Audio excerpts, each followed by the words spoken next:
നീ നിന്റെ കാശിറക്കി കളിക്കുമല്ലേടി? അയ്യോ, ഞാൻ കാശിറക്കാന്ന് പറഞ്ഞു. പക്ഷെ അഭിമാനിയായ രാജു അതിന് സമ്മതിക്കോ? ഇത് രാജുവിന്റെ കാശുകൊണ്ട് രാജു വാങ്ങിച്ച വീടാ. എന്തു വേണം?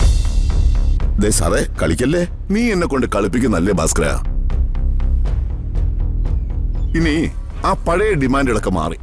ആധാരത്തിൽ എത്ര രൂപയ്ക്കാണോ നീ വസ്തു വാങ്ങിച്ചിരിക്കുന്നത്, ആ തുകയ്ക്ക് തന്നെ നീ രാജുവിന് വസ്തു എഴുതി കൊടുക്കണം. കുടുംബക്കാര് തമ്മില് പല പ്രശ്നങ്ങളുണ്ടാവും. ഇത് നീയും രുക്മിണിയും ചേർന്ന് നടത്തിയൊരു ഓപ്പറേഷനാണ്.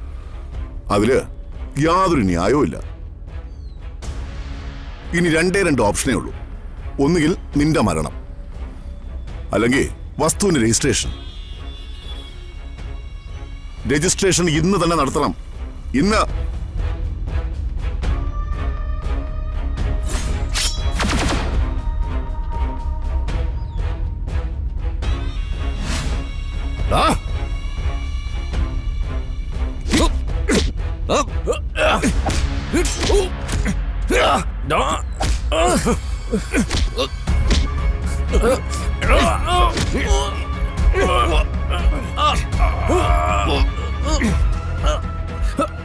ഇതാണ് ഈ കൂലിച്ചട്ടങ്ങളുടെ കുഴപ്പം.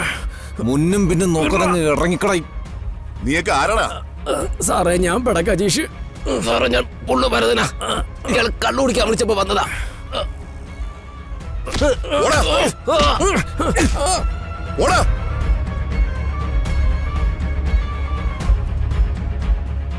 ഭാസ്കര, ഭൂമാഫിയുടെ തലവനാ നിന്റെ ഗുരു എരുമ വിശ്വംഭരൻ. നിന്റെ ആശാന ഒതുക്കിയിരുത്തിയവനാ ഈ പ്രതാപവർമ്മ.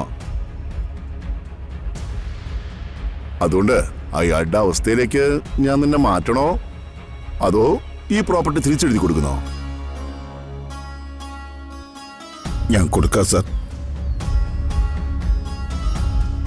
സാറിനോട് ക്ഷമിക്കണം. ഇപ്പൊ രജിസ്ട്രേഷൻ നടത്തണം. നടത്താം സാർ.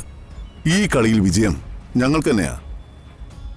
നിന്റെ പെണ്ണിൽ രുക്മിണി മാത്രമല്ല, എന്റെ ശത്രുക്കളായ ചിലരും ഉണ്ടെന്ന് എനിക്കറിയാം. അതുകൊണ്ട് ഈ കളി കണ്ട് സന്തോഷിച്ചവർക്ക് ഇതൊരു പാഠമാവട്ടെ.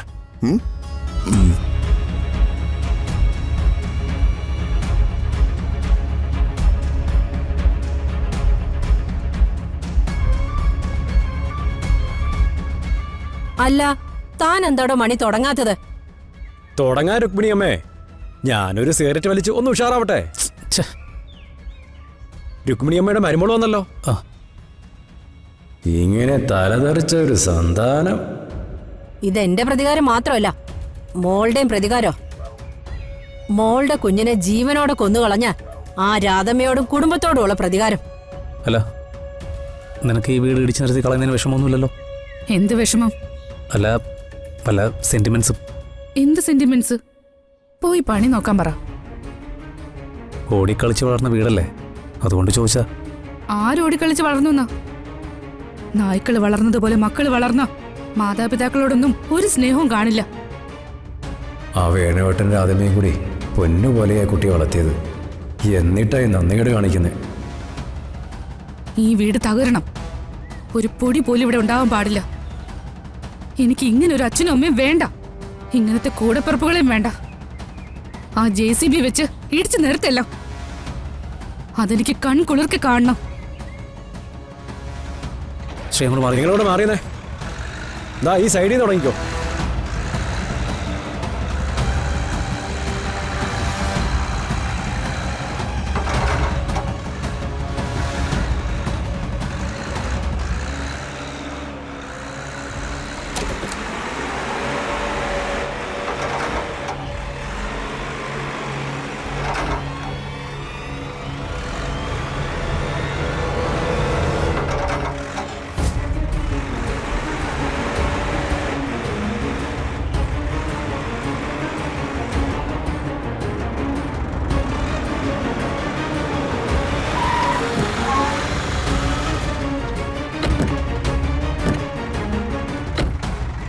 മണിച്ചേട്ടാ, എന്താ ഇത്?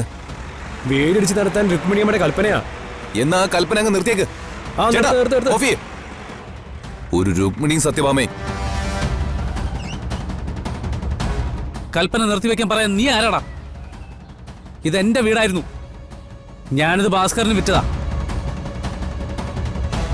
അതൊക്കെ ഞങ്ങൾക്കറിയാം. രുക്മിണിയുടെ പ്രിയ തോഴിയും കൂടി ചെയ്തൊരു നാടകം. ദേ വെറുതെ അനാവശ്യം പറയരുത്. നീയൊക്കെ ആരാടി? ഈ വീട്ടിൽ നിങ്ങൾക്ക് എന്താ അധികാരം? ഈ വീടിന്റെ അധികാരി ഇപ്പൊ ഞങ്ങളാ. ഭാസ്കരന്റെ കയ്യിൽ നിന്ന് ഈ വീട് ഞങ്ങൾ വാങ്ങിച്ചു.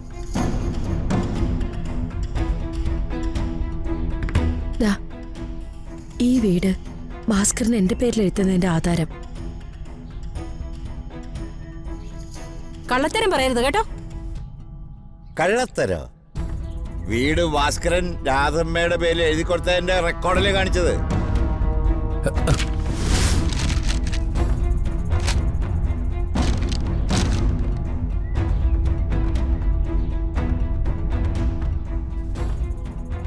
ഞാൻ ഈ പാവപ്പെട്ടവർക്ക് വേണ്ടി സകല ദൈവങ്ങളോടും പ്രാർത്ഥിക്കുകയായിരുന്നു. രുക്മിണി അനുഭവം ഒഴുങ്ങിയ പോലെ നിൽക്കൊന്നും വേണ്ട. ഞങ്ങൾ പറയുന്നത് സത്യ. ഈ വീടും വീടിരിക്കുന്ന 22 സെന്റും രാധമ്മയും വേണുവെങ്കിലും മടിവാള് ഭാസ്കരന്റെ വിലയ്ക്ക് വാങ്ങിച്ചു. ഞാൻ ആ ഭാസ്കരനെ ഒന്ന് വിളിക്കട്ടെ. ഓ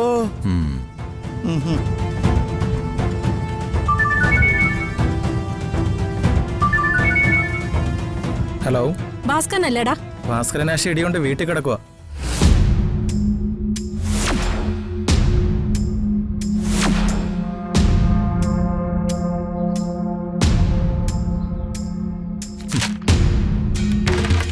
ഞങ്ങളെ ഇവിടെ നിന്ന് ഇറക്കാൻ നിങ്ങൾ കുറെ പാടുപെട്ടതല്ലേ?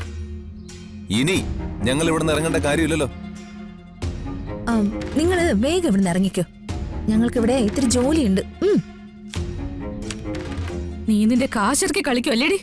അയ്യോ, ഞാൻ കാശിറക്കാന്ന് പറഞ്ഞു. പക്ഷെ അഭിമാനിയായ രാജു അതിന് സമ്മതിക്കോ? ഇത് രാജുവിന്റെ കാശുകൊണ്ട് രാജു വാങ്ങിച്ച വീടാ.